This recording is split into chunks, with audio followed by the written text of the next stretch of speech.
Hi,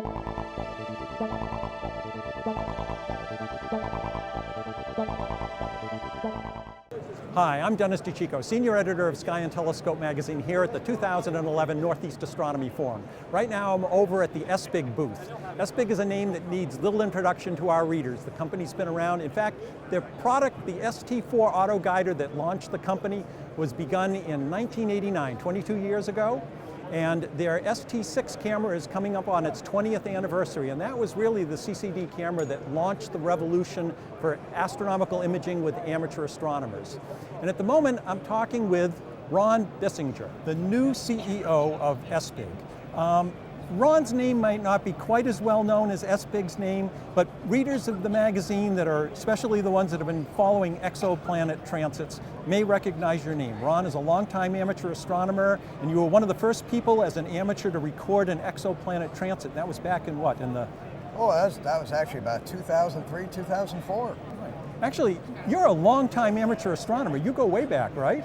I go way back to the early 60s when I first made my first 6-inch telescope mirror by hand and put together a telescope mount with pipe fittings. As a new CEO of a company that has been so involved in the amateur community, I'm sure a lot of amateurs are wondering, what's the direction of the company going to be under your leadership? Under my leadership, not much is going to change. We're going to continue to have Alan and Michael and their team here. As a matter of fact, we're going to grow the business in astronomy. That's one of my primary interests for being involved in this business now.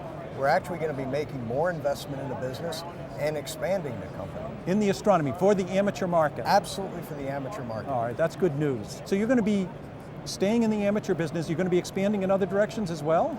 Absolutely. Our primary focus is absolutely going to be growing the astronomy business. Now, Aplogen, the new company, is a life science company, very similar to the one that I ran previously.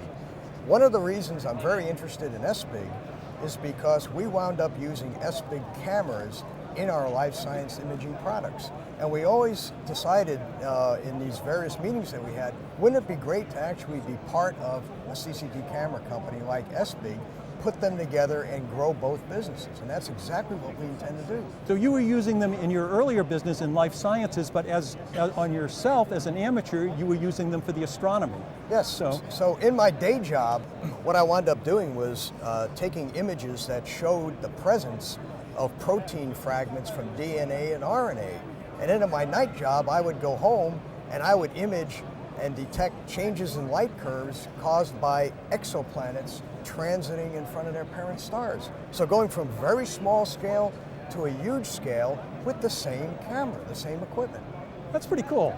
And Yeah. yet, that's where you're going to be headed in the future. And that's where we're going to be headed in All the right. future, except we're just going to do it more and better. All right. Well, look, I know you've got some new stuff here, and we want to focus on some of the new equipment. So do you want to have Alan show me some of the new equipment that you've got here? Absolutely. Nobody could do this any better than Alan can. All right. So Alan. Alan? Thank you, Ron. Hey, Alan. Good to see Always you, good to Dennis. see you, yeah. All right, so you got new stuff. You want to show me what's new and exciting? Yes, I'd like to show you some of our new product line. This, starting out with our largest camera, this is the STX with the 16803 CCD, 38 millimeters on a side, quite large, ranging all the way down to our new STI, which is mainly intended as a guider, but also was probably a pretty good planetary camera. All right, now this is the product that's just been introduced, right? Right. This is a CCD, and what's the frame rate on it? With a desktop computer, this will achieve about 6 hertz, 6 frames a second for a full frame. This is 16-bit data too. This is not a video camera. I was going to anymore. ask, so it's a 16-bit CCD image, 6 frames a second, and can you even subframe on that? Yes, and if you subframe, it gets up into the range of 15, 20 frames a second, which All right. might be more typical for planetary imaging. All right, so that's remarkable for a planetary imager because you've got 16-bit data and a high frame rate. All right. and- Yeah, we worked very hard to get the frame rate up and get the size down. This camera is also unique in that it has a mechanical shutter built into it, so it can take dark frames without someone having to put the hat over the tube or any other technique So like it's a that. mechanical shutter on there. Yes, All it's right. got a mechanical shutter. So this is a 1 1/4 inch body, and it looks like you've got C-threads on there. Actually, what we have on this unit is the STI normally has an eyepiece thread, where we can screw in an IR blocking filter for planetary imaging with a color sensor. Standard 1 1/4 inch eyepiece threads, so if you've got any 1 1/4 inch filter, go right in there. Right, and we happen to have a eyepiece thread to C-mount adapter for those who might want to use it for general purpose imaging with a C-mount lens. All right, so as an auto guider, you've got a USB connection that's providing your power, and you've got your standard ST4 output from here directly to your telescope mount. Yes, this is the standard ST4 interface that we use on all of our SBIG products. This particular product is meant to be used with a computer, but in this case we're running it with a small Dell netbook. You know, these days a $400 computer is more than enough horsepower to run this camera and actually any of our product. That's pretty nice as an auto guide. You've got one wire going to as little as a netbook, and then the other wire coming directly out of this into your mount. That's so you don't right. have a lot of cables. It's very simple. It will be available, the first units will be going out in May in approximately a month. All right. And we'll be building them in fairly substantial quantities, so I hope that everybody will be able to get one when they want one. And the price on that is? $595. It's good for an auto guider, especially one with that much performance capability. We expect it to be a popular product, particularly with its utility for planetary imaging. It actually works better than one might think for deep sky. You can go 30 to 60 seconds uncooled with a dark frame and get an excellent image of many objects. All right. Speaking of popular product, you want to tell me a little bit about the 8300? Sure. This is our new ST8300. Actually, it's new. We've had it for about a year. We now have an 8-position filter wheel for it, which gives you a lot of flexibility. And also a new addition is a Canon EOS lens adapter. And I've tried this with a few of the Canon EOS lenses I have, and it's a great combination for wide field imaging of the night sky. All right, so just I want to get one thing clarified, because I know this comes up from time to time when we talk about filter wheels and being able to use camera lenses.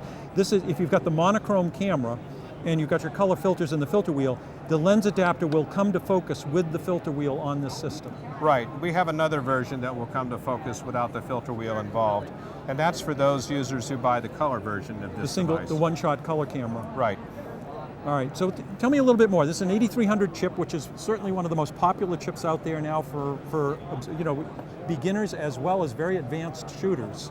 It's an 8-megapixel device with 5.4 micron pixels. But one of the things that we didn't appreciate till we were making the cameras is the device has extremely low dark current.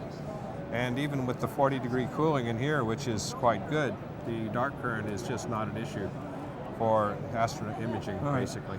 The thing with small pixels is this makes it a nice chip for use with camera lenses, short focal length camera lenses, as well as short focus telescopes, which are very popular today. Right, this is practically a perfect camera for those who have high-end triplet refractors of, say, 4-inch aperture, 3-inch aperture. Excellent choice for that because of the small pixels. All right, so that's nice with the 8300, but you've got some other interesting things here. This one in particular is a little unusual looking. This is our all-sky camera, which has been out for about a year. It's based on the SG4 actually on the inside of it. A little hard to see. All right. I mean, there's an SG4 to give an idea what's inside. Yeah. We mounted with a Fujinon fisheye lens underneath an acrylic dome, and the lens assembly is heated to try to keep condensation off of the dome.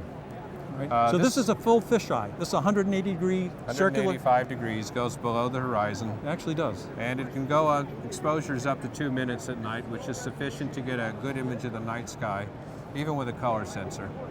And our specific purpose for this is so users who are running remote observatories can look at the images and determine whether they have clouds appearing into their field of view or not. All right, but it's also a good, in a way, it's a good meteor camera, right?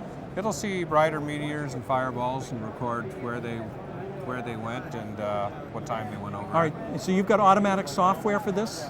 We have automatic software for this that will actually collect images all night long and piece them together into a movie that can be displayed at any time. It also will write the latest file to a fixed location on your hard drive, so a user can use a web page creation program to constantly update a website.